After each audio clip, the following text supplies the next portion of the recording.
Shalom from Rome, Italy. You're probably wondering, what am I doing awake at this time?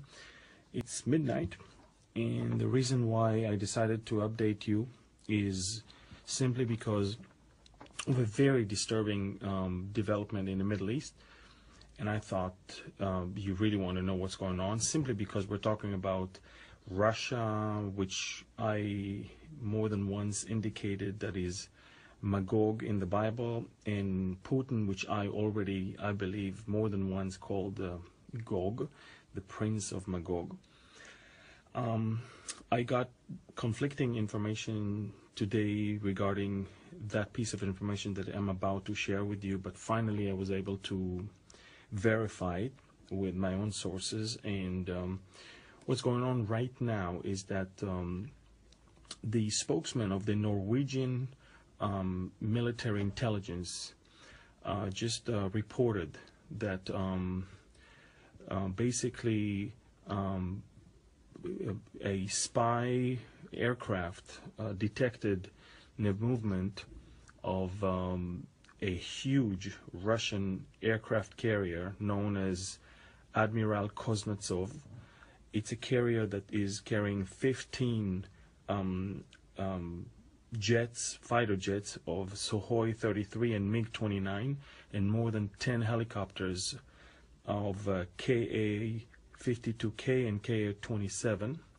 We're also talking about other ships that are part of this whole flotilla, I would say.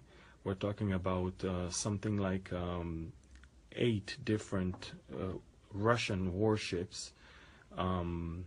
One of them is also Pyotr the Great, named after one of the czars in Russia's history, and they were detected 2.5 days ago next to the island of Andoya, which is in northern Norway, and they're making their way all the way towards the Mediterranean. Now, why is it so important? This is the largest naval deployment of Russian vessels since the Cold War. Even in the Cold War, we never had such a massive Russian presence on the coast of the Mediterranean. They say, from my sources, they say that Putin is so tired of what's going on in Aleppo, that it's an ongoing fiasco, that his aircrafts aren't making any advance, and he is determined to completely break Aleppo to pieces, just like he did in Grozny in Chechnya, where he literally destroyed a whole city that became a ghost town.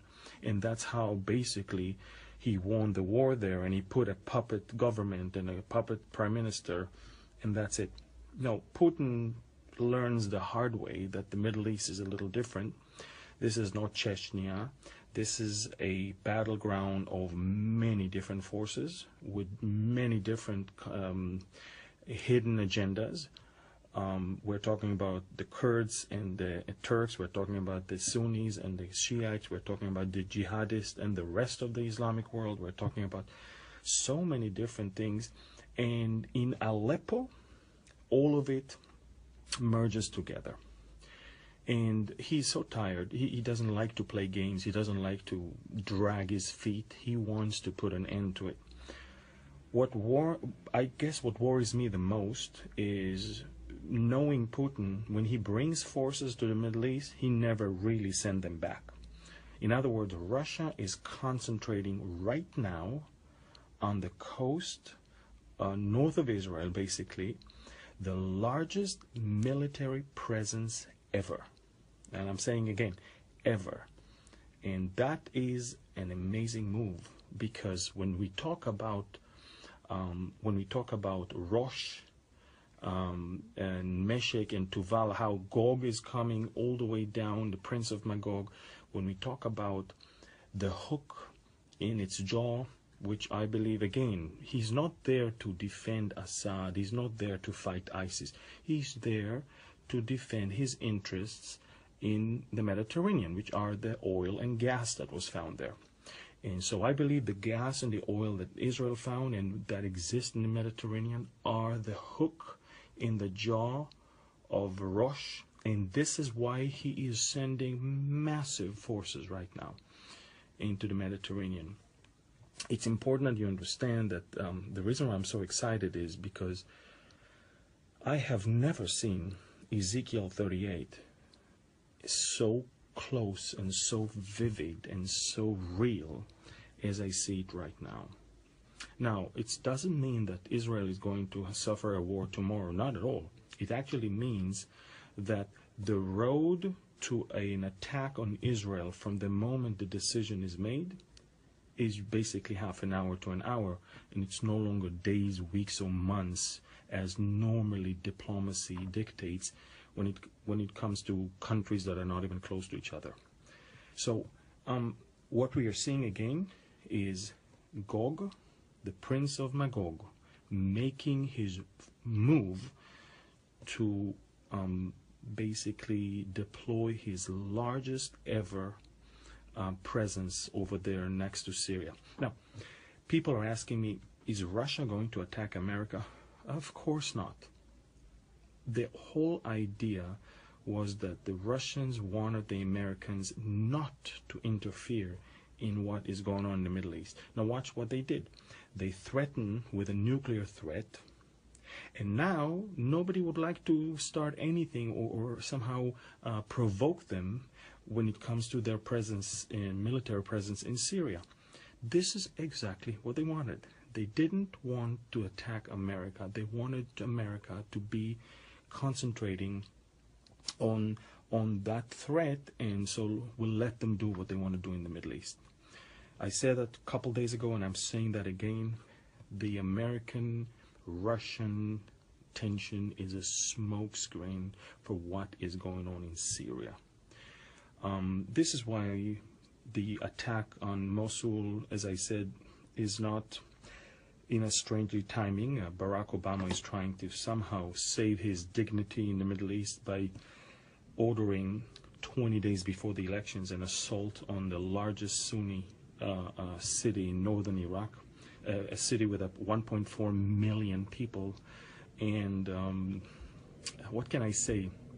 It is more than a big mistake, because what we're seeing right now is that it's mostly Shiite militias led by a Shiite military, the Iraqi military, that are about to take over a Sunni city. Now, the reason why in 2014 ISIS took over Mosul is because the Shiite Iraqi army was so afraid of the rising Sunni power called ISIS.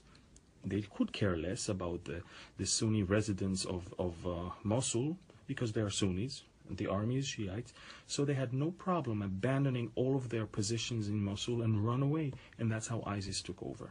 So ISIS took over because the Shiites didn't care that the Sunnis will fall under the hands of ISIS. And right now, suddenly they care. Suddenly, ISIS is a big problem. Suddenly, this is a real deal. And obviously, the timing is so suspicious.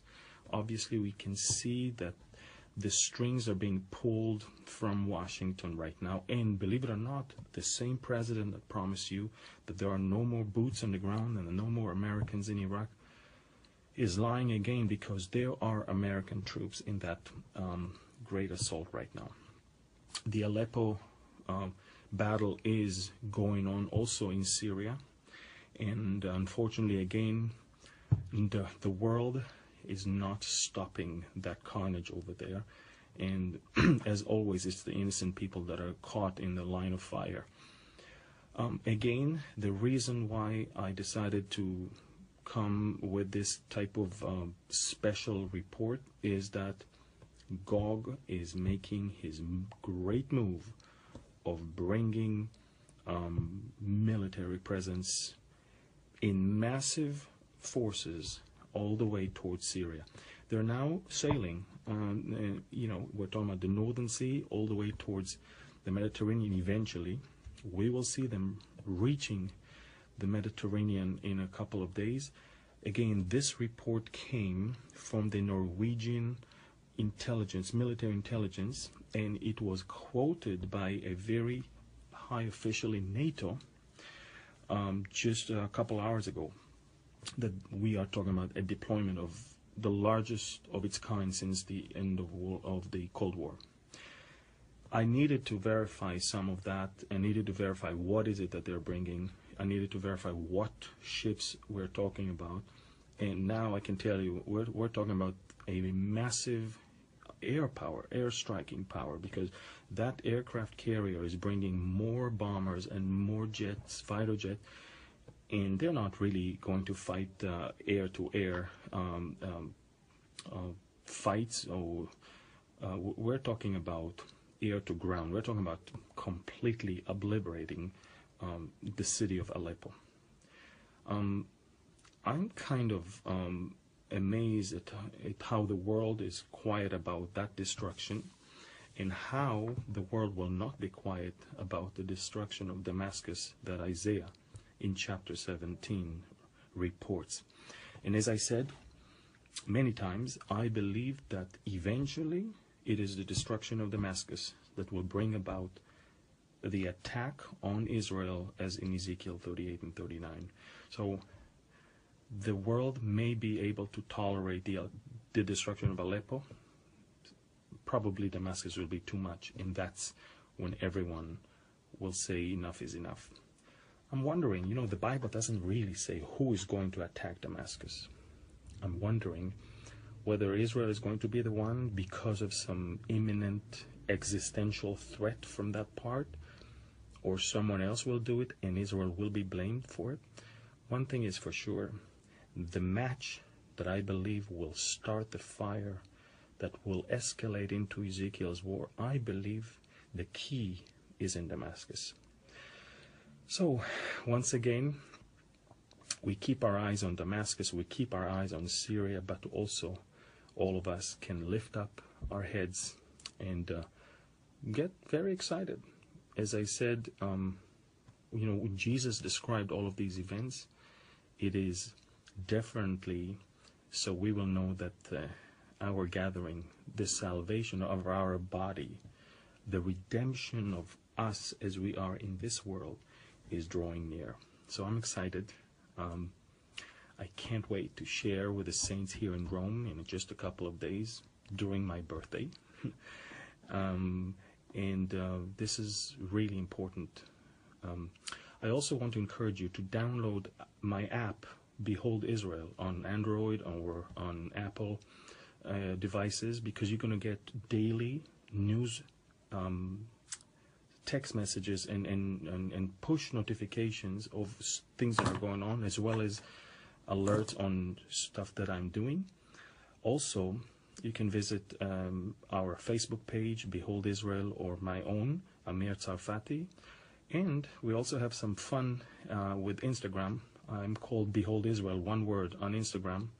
You can follow us, like us over there. I'm normally putting pictures of places where I'm going and things that I'm doing in the ministry, and also a little bit with the family.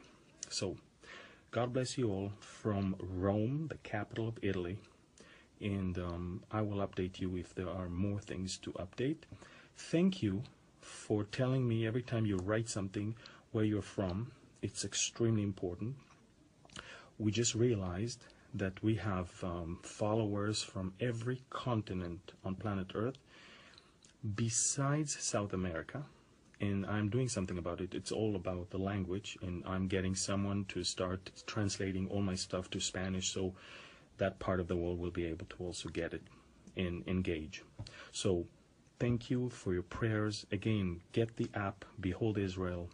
Go on our webpage, beholdisrael.org, our Facebook page, and Behold Israel on Instagram if you want also to see some nice things. God bless you. Stay strong. Keep your faith. And, in just a couple of hours, there's that final debate. I want to encourage the Americans, don't lose hope. Don't be weary. Don't have that spirit of defeat. Things can change and can turn around if you only do what you need to do and go to vote the right way with or for the most biblical platform. And I guess by now you know what I'm talking about. God bless you. I love you all from Rome, Italy. Shalom and Laila Tov. Good night. Shalom from Rome, Italy. You're probably wondering, what am I doing awake at this time? It's midnight, and the reason why I decided to update you is simply because of a very disturbing development in the Middle East. And I thought you really want to know what's going on, simply because we're talking about Russia, which I more than once indicated that is Magog in the Bible, and Putin, which I believe, more than once called Gog, the Prince of Magog. I got conflicting information today regarding that piece of information that I'm about to share with you, but finally I was able to verify it with my own sources. And what's going on right now is that the spokesman of the Norwegian military intelligence just reported that basically ships that are part of this whole flotilla, I would say, we're talking about something like 8 different Russian warships. One of them is also Peter the Great, named after one of the czars in Russia's history, and they were detected 2.5 days ago next to the island of Andoya, which is in northern Norway, and they're making their way all the way towards the Mediterranean. Now, why is it so important? This is the largest naval deployment of Russian vessels since the Cold War. Even in the Cold War, we never had such a massive Russian presence on the coast of the Mediterranean. They say, from my sources, they say that Putin is so tired of what's going on. A spy aircraft detected the movement of a huge Russian aircraft carrier known as Admiral Kuznetsov. It's a carrier that is carrying 15 fighter jets of Sukhoi 33 and MiG-29, and more than 10 helicopters of Ka-52K and Ka-27. We're also talking about other